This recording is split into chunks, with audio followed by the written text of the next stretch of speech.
la plupart de nos clients, c'est des gens qui connaissent quand même leur appareil. C'est-à-dire qu'ils arrivent et on leur dit, est-ce que vous savez ce que c'est ISO? Est-ce que vous savez ce que c'est que l'ouverture? Oui, oui, je connais.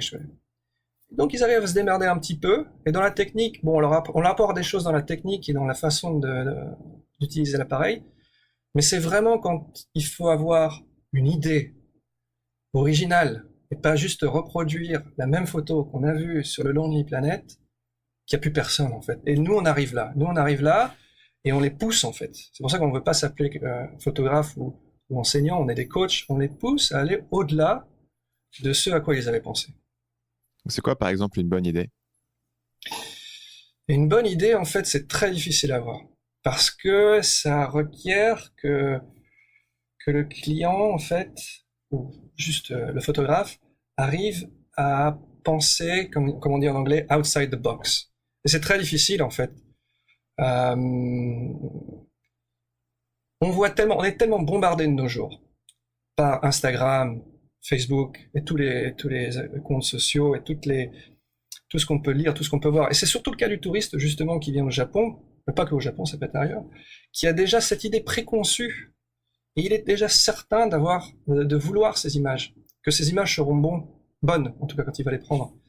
Et puis quand il est sur le lieu, il se rend compte, en fait, c'est nul. Et donc il faut aller au-delà. Pourquoi est-ce que c'est nul? C'est nul parce que c'est déjà pris, en fait. C'est déjà, c'est un peu, comment dirais-je? C'est prendre la photo que quelqu'un d'autre a prise, en fait. Ça n'a aucune qualité artistique, aucun dépassement de soi, en fait. Et pour aller au-delà, il faut prendre son temps et il faut apprendre à regarder, en fait. Et ça, c'est très compliqué. Surtout quand on n'a pas le temps. Surtout quand on n'a pas le temps, quand on est un touriste qui n'a que, par exemple, 3 nuitées grand max à Tokyo et 2 nuitées à Kyoto, donc tout va très vite. En plus, on est déboussolé. C'est-à-dire que le Japon, c'est quand même pas mal aux antipodes de l'Occident. Donc du coup, on est un peu attiré par tous les gris-gris orientaux, et on n'arrive pas à prendre des photos originales, et on n'arrive pas à prendre des photos dont on est content. Finalement, on prend les mêmes, désolé du terme, mais les mêmes merdes que tout le monde.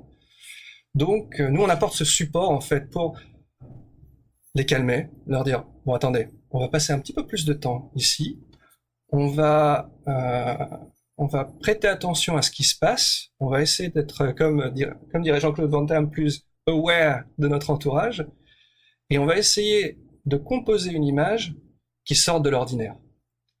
Mais en quoi, du coup, est-ce que l'image que tu composes est différente? Est-ce que c'est par rapport à l'endroit où tu te places? Est-ce que c'est le sujet que tu choisis? Qu'est-ce que tu leur donnes?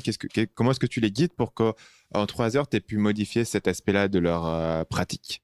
Alors, effectivement, il y a plein de petites tricks qu'il faut, de petits tips, en Astuce. fait, astuces qu'on peut donner aux clients pour qu'ils Parce se que rendent. tu fais la même chose que moi, c'est-à-dire que tu donnes un mot en anglais, tu cherches le mot en français et tu le trouves pas ou tu donnes un autre mot en Non, anglais. ça m'énerve. Parce qu'en fait, en plus, tous les. C'est compliqué quand t'as pas l'habitude. Quand tu perds un peu cette main de parler, notamment sur les sujets business, j'ai remarqué ça, c'est que tu as tellement l'habitude d'y parler en anglais que tu connais même plus les équivalents en français. Non, mais je les ai jamais appris. Par exemple, la photo, moi, je l'ai jamais apprise en français. Donc, priorité ouverture, c'est un truc que j'ai appris après avoir appris aperture priority en anglais. Donc, c'est très compliqué pour moi. Donc, qu'est-ce que je disais par rapport aux astuces? Mais qu'est-ce que Oui, tu donc, donnes à un client concrètement? Comment est-ce que tu l'aides à prendre de meilleures photos? Qu'est-ce que tu lui donnes? Qu'est-ce que tu lui dis? Quels sont les trucs, les aspects qu'il doit changer dans son comportement concrètement pour... mais déjà, c'est de s'arrêter. C'est d'arrêter déjà de un, c'est de s'arrêter dans le temps. C'est d'essayer de rester un peu plus statique à un endroit et de changer son point de vue. C'est-à-dire que la plupart des gens, de toute façon, ils vont rester au point de vue, admettons que tu fasses 1m80 à 1m80. Ils vont prendre la photo, ils vont zoomer comme des malades. Et voilà, c'est toujours la même photo et tout le monde l'a prise. Donc je leur dis par exemple ici, plutôt que de faire ça, on va essayer de se mettre accroupi. On va voir ce que ça va donner. Là, du coup, ça donne un angle différent. Après, je leur montre, regardez, on est resté là longtemps, pendant un petit moment. Est-ce que vous avez vu ce qui est intéressant? Là, en général, ils me disent, bah non. Et je leur dis, mais regardez là-bas, il y a une vitrine d'un magasin. Il y a un reflet intéressant. Est-ce que vous l'aviez vu? Ah non, j'avais pas vu, effectivement. Et donc, dès qu'on s'approche avec l'appareil photo, on commence à prendre la photo, ils se disent, ah putain, mais carrément, mais j'aurais dû le voir. Et oui, vous l'aviez pas vu. Et vous l'aviez pas vu pourquoi? Parce que vous êtes tellement, les gens sont tellement dans un, attention, je vais faire de l'anglicisme, attention span de 2 secondes avec tous les réseaux sociaux et ce avec quoi on est bombardé par l'internet en général, qu'ils ont plus le temps en fait. Ils ont plus le temps de remarquer ce qu'il y a autour d'eux. Et la photographie, ça requiert énormément de temps, si on veut bien la faire. Salut, c'est Stan, j'espère que vous avez apprécié cet extrait du podcast Marketing Mania. Bien sûr, vous pouvez retrouver l'ensemble des épisodes du podcast, y compris les instructions sur comment vous abonner sur l'application Apple Podcast ou sur votre téléphone Android en vous rendant sur mon site à l'adresse marketingmania.fr/podcast. Je vous ai mis le lien dans la description de cette vidéo.